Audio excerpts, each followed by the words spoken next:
So the highest level of law, back to my question, what's the highest level law internationally? Under Article 38 of the International Court of Justice is treaty law. International conventions, which is a convention is a treaty,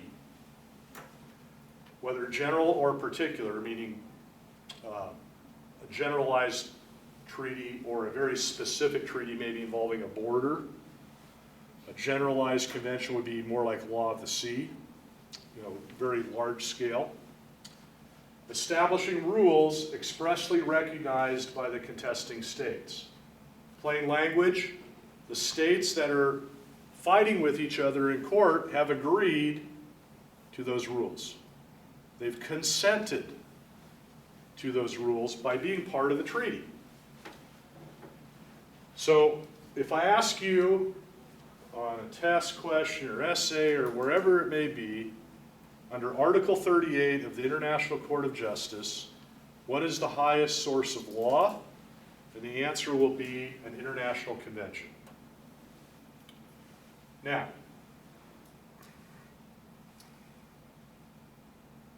how do I say this? For this to apply, number one, or letter A,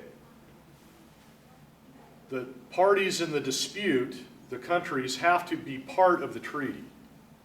So if there's a treaty that deals with an issue, but one of the countries that are part of the dispute is not part of the treaty, then it doesn't necessarily apply because they're not part of that agreement. We'll talk more about that when we get to the Vienna Convention on Thursday, but just for today, under ICJ Article 38, treaty law is the highest form of law. Okay? Now I just want to show you something. I'm going to flip over to page 144. You guys can go with me if you want or just look up here. But I just want to show you where that comes from. This is, like I say, a cut and paste directly from the statute of the International Court of Justice, which I have reprinted here. And again, the International Court of Justice is kind of like the Supreme Court of the United Nations. This is the actual part, this is the actual establishing document, the constitutional document for the International Court of Justice. And we're going to get into a little bit more later, but as you can see here, it's the principal or judicial organ of the United Nations. And every UN member, by being part of the United Nations, consents to the establishment of the court and the decisions of the court. So that's where that comes from. This is Article 38 in its full context. You guys are going to get sick of Article 38 by the end of this class, I promise you.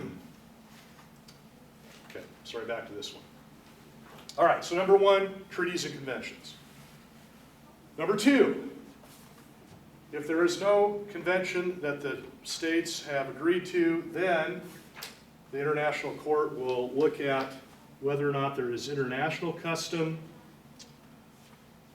that has been established that will provide an answer to the dispute. Sometimes there will be a rule of customary international law that is of such high authority that it will override a treaty. I will give you some examples of that later, but that's the second place that the court's going to look.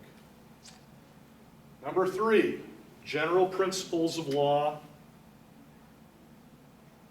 So that would be like the idea of a right to an attorney if you're accused of a crime, right to confront witnesses, that kind of thing, right to self-defense. And then letter D, if none of those apply, then judicial decisions and teachings of the most highly qualified publicists of the various nations, which is basically academic. So, to put this in a nutshell, under the ICJ, the highest source of law is going to be a treaty, a convention that the disputing parties have agreed to. If that is the situation where they've agreed, then you stop right there. So basically, if they've agreed to a convention, we don't even go past that. If there is none, then we look at custom. If there's no customary international law that's involved, then we're going to look at general principles that's shared by the nations. And then finally, teachings. Now, I just want to give you a little heads up. There's another Article 38 that we're going to be looking at in the Vienna Convention on the Law of Treaties. We're going to look at that on Thursday. And one of the things I want you to understand is when I say Article 38, there are two major Article 38s in international law. This is probably number one, the International Court of Justice, Article 38. But there's also a Vienna Convention, Article 38, that sort of conflicts with this. We'll get into that in detail more on Thursday, but I just want you to be aware of that because I have a couple test questions where I'm going to ask you about the two Article 38s. And you're going to want to be able to turn right to Article 38 of either the Vienna Convention or the Court of Justice to answer your question. That's why it's open book, open notes on your tests, because you won't remember the specific wording. I don't either. I've looked at them for years. So just keep that in mind. There are two Article 38s we're going to be discussing over and over. That's why I say you're going to get sick of Article 38. But it's very interesting in how they sort of conflict with each other and how they don't. And you'll see what I mean when we get to it. But for right now, treaties, customs, general principles, and if nothing else, you look at court decisions in both states or academic review or whatever other sources you can find. Now, you're like, okay, well, when would letter D apply? Well, I'll give you an example. Let's say we have an area of emerging law. The internet, cryptocurrency, automated weapons, like robotic weapons, bioengineering, use of celestial bodies for mining, like asteroids. These are all emerging areas of law that, eventually, they're already happening. But what if we don't have treaties? We don't have customary law because it's too new. We don't have general principles because it's too new. So where does a court look? That's what letter D's talking about.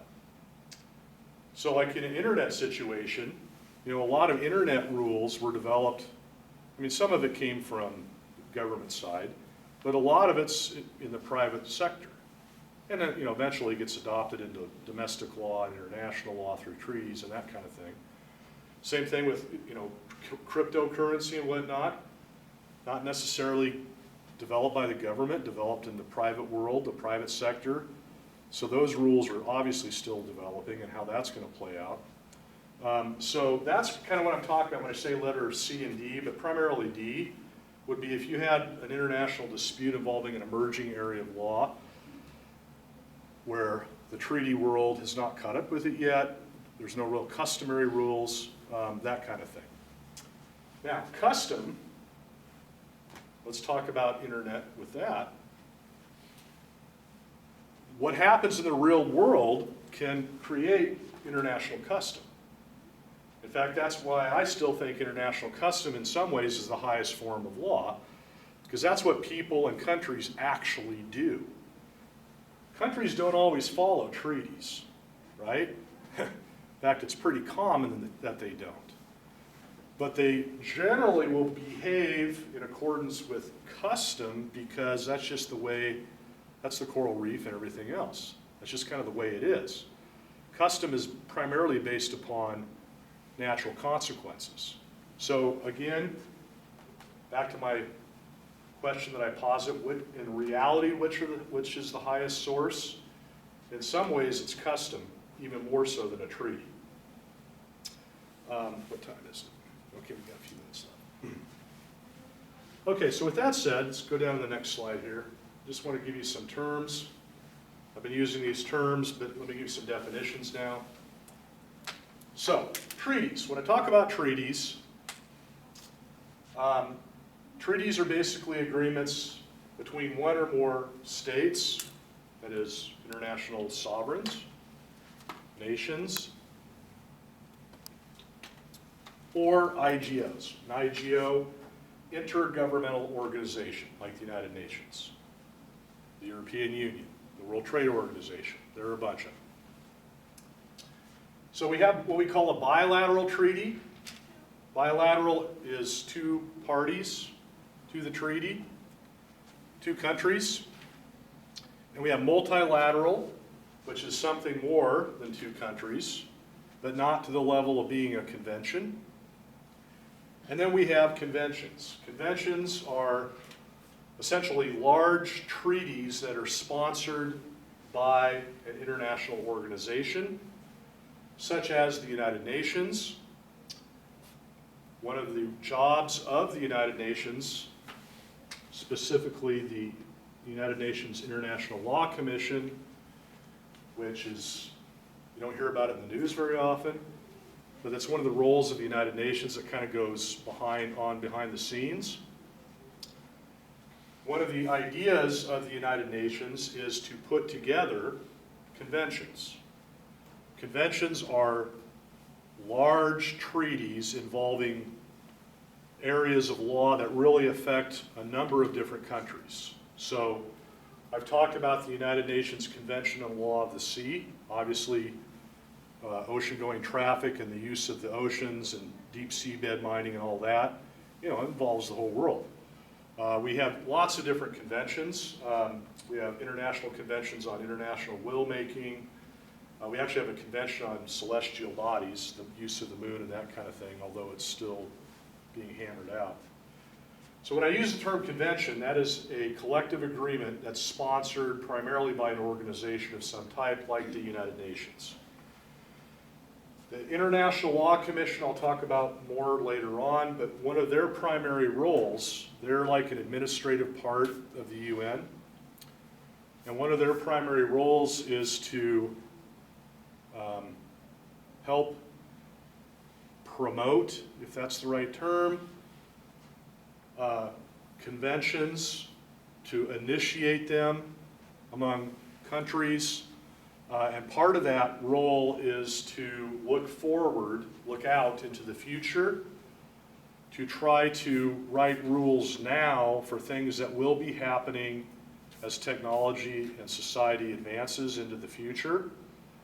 So for example, use of space, we talk about, you know, crypto and all that.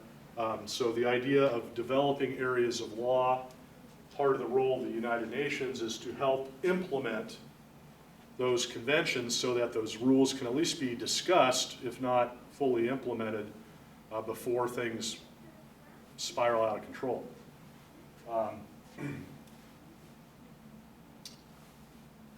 Okay, so we're about out of time, so I'm gonna end up there for today, and then we'll keep going on treaty law on Thursday.